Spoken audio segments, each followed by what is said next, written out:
Okay, so we're going to be creating a polygonal portrait. So it's made up of all these little triangles, or I guess hard edge shapes, polygons. So in Illustrator, you're going to go to File, New, and just open an 8.5 by 11, and you'll want to pre-choose a picture to use. So whether it's horizontal or vertical, you can choose that.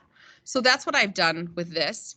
And then what I did is I went to File, and I went to Place, and I just grabbed the picture I wanted to use, and I clicked on the board, and it sets the picture on the page.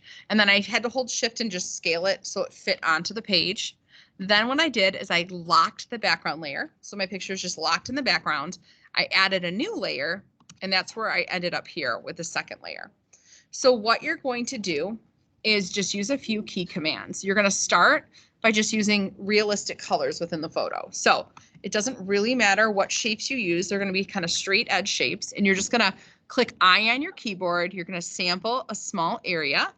Then you're going to click P on your keyboard for pen tool, and you're just going to start to just kind of fill up areas that are the same value. I'm going to go do little triangles for now, and I'm going to start, and I'm going to go back to where I started. Here I'll see a little circle icon when I get to create a complete shape. Oops, once I do that, I'm going to Control Z once. There we go. Once I do that, then I have to go to my direct selection tool. I just press V on my keyboard, and it goes, that's the key command for that, and I click off of it to deselect it. If I don't deselect it, then it's going to subtract or add anchor points when I go back to my pen tool. So just get in the process of eyedropper tool, sample the color, and then P, pen tool, and then you're gonna just start creating these shapes. Go back to where you started, V, arrow tool, and click off. And you'll see the different tones will kind of pop up.